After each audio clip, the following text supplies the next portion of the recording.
চলুন এমন একটা সময়ে ফিরে যাই যখন মানুষের কোনো ইতিহাসই ছিল না। পৃথিবীটা ছিল একদম একটা রহস্য, একটা ফাঁকা ক্যানভাসের মতো অপেক্ষা করছিল তার প্রথম গল্পের জন্যে। চলুন আমরা ঠিক সেই সময়েই যাত্রা শুরু করি। তো প্রশ্নটা হলো, পৃথিবীটা কি তখন খালি ছিল? না, ঠিক তা নয়। মানুষের আসার অনেক অনেক আগেই এই দুনিয়াটা ছিল একদম অন্য এক ধরনের সৃষ্টির দখলে। তারা ছিল জিন, আগুন থেকে তৈরি এক সৃষ্টি, আর তাদের দেওয়া হয়েছিল ইচ্ছাশক্তি আর সেই সাথে পৃথিবী শাসন করার ক্ষমতা। কিন্তু দেখুন, ক্ষমতার সাথে সাথেই চলে এলো অহংকার, আর সেই অহংকার থেকেই জন্ম নিল লোভ, বিশৃঙ্খলা আর রক্তপাত। এক কথায় তাদের পৃথিবীটা যেন হিংস্রতায় ডুবে গিয়েছিল। তো জিনদের সভ্যতার উত্থানও হলো, পতনও হলো, কিন্তু এই সব কিছুর মধ্যেও একজন ছিল যে ছিল একদম আলাদা।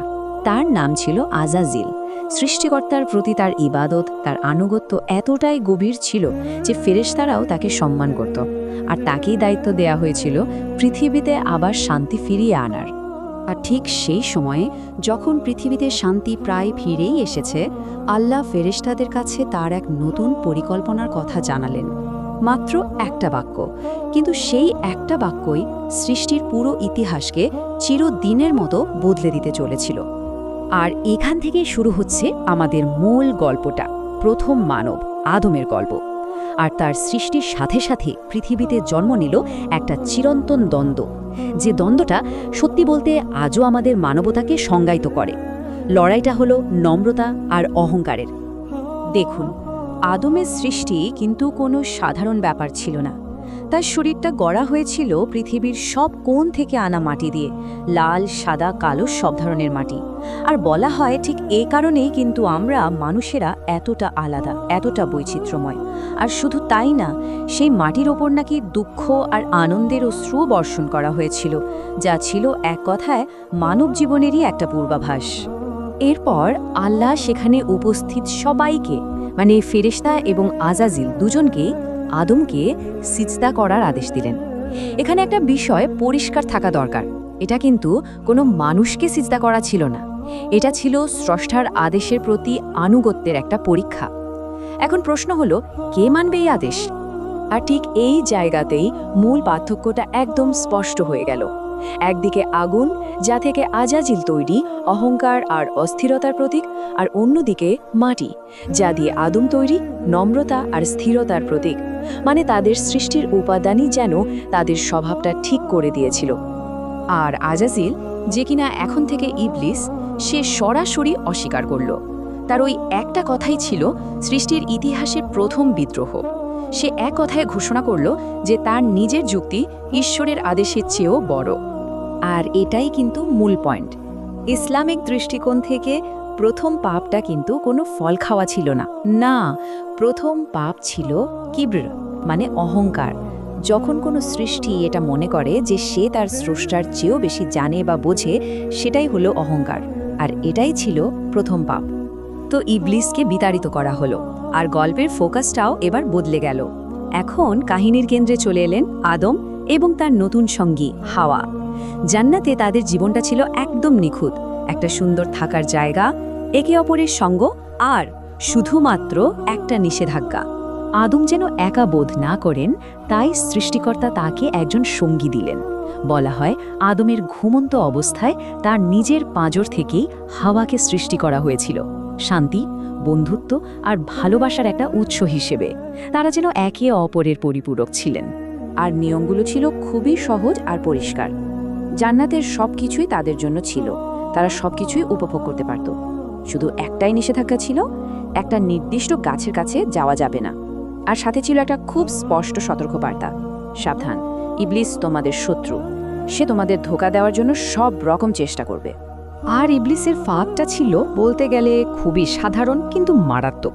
সে তাদের কাছে এসে আল্লাহর নামে কসম কেটে বলল যে সে আসলে তাদের ভালোই চায়। এখন ভাবুন তো, আদম আর হাওয়া, যারা মিথ্যে কি জিনিস সেটাই জানতেন না, তাদের পক্ষে এটা বিশ্বাস করা কি সম্ভব ছিল যে কেউ স্বয়ং আল্লাহর নাম নিয়ে মিথ্যা কথা বলতে পারে? আর ভুলটা করার পর তাদের দুজনের প্রতিক্রিয়ার মধ্যেই কিন্তু আসল পার্থক্যটা। ইবলিস কি করল? সে সরাসরি আল্লাহকে দোষ দিয়ে বসল, বলল, আপনিই তো আমাকে পথভ্রষ্ট করেছেন। অন্যদিকে আদম আর হাওয়া তারা নিজেদের ভুলের দায় নিলেন, বললেন, হে আমাদের রব, আমরা তো নিজেদের ওপরই জুলুম করে ফেলেছি। দেখুন, একজন দোষ চাপালো আর অন্যজন নিজেদের ভুলের দায়িত্ব স্বীকার করে নিল। আর এ কারণে জান্নাত থেকে তাদের পৃথিবীতে নেমে আসাটা আসলে কোনো শাস্তি ছিল না, বরং এটা ছিল তাদের মূল মিশনের শুরু।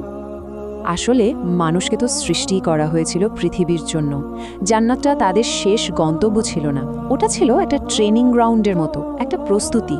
প্রলোভন কি, ভুল করলে কেমন লাগে, আর সবচেয়ে বড় কথা, ভুল করার পর ক্ষমা কিভাবে চাইতে হয়, এই সব কিছুর একটা শিক্ষা।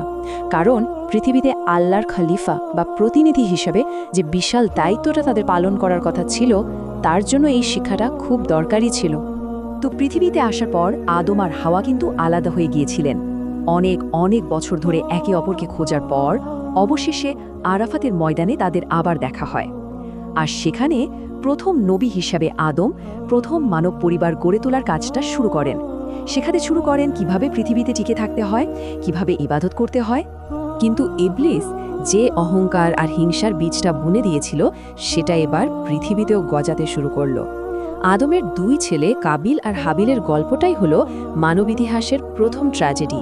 আর এই গল্পটা আমাদের এটাই দেখায় যে মানুষ যখন আল্লাহর নির্দেশনার চেয়ে নিজের ইচ্ছা, নিজের জিদকে বড় করে দেখে, তখন তার ফল কতটা ভয়াবহ হতে পারে। দুই ভাইয়ের ভেতরের চিন্তা ভাবনাই তাদের কাজ আর পরিণতির সবকিছু ঠিক করে দিয়েছিল। হাবিলের উৎসর্গ ছিল আন্তরিকতা আর কৃতজ্ঞতায় ভরা, তাই সেটা কবুল হয়েছিল। অন্যদিকে কাবিলের উৎসর্গের পেছনে ছিল অহংকার আর হিংসা, আর সেটাই প্রত্যাখ্যাত হওয়ার কারণ হয়। শেষ পর্যন্ত হিংসার বশবর্তী হয়ে কাবিল তার ভাই হাবিলকে হত্যা করে। এটাই ছিল পৃথিবীতে প্রথম মানব রক্তপাত, ঠিক যেমনটা ফেরেশতারা একদম শুরুতে আশঙ্কা করেছিলেন। সবচেয়ে করুণ মুহূর্তটা কি ছিল জানেন? কাবিল তার ভাইয়ের মৃতদেহ নিয়ে দিশেহারা হয়ে পড়েছিল। সে জানতই না যে কি করতে হবে। ঠিক সেই সময় সে দেখল একটা কাক আরেকটা মৃত কাককে মাটি খুঁড়ে কবর দিচ্ছে, আর সেখান থেকেই সে শিখল। ভাবুন একবার, শেষ বিদায় জানানোর প্রথম শিক্ষাটা মানবজাতি পেয়েছিল একটা পশুর কাছ থেকে। আসলে আদমের গল্পটা শুধু তার একার গল্প নয়, এটা আমাদের সবার গল্প। কারণ প্রতিদিন প্রতি মুহূর্তে আমরাও কিন্তু একই রকম পছন্দের মুখোমুখি হই। আমরা কি অহংকারকে বেছে নেব নাকি নম্রতাকে? দোষারোপ করব নাকি নিজের ভুলের দায়িত্ব নেব?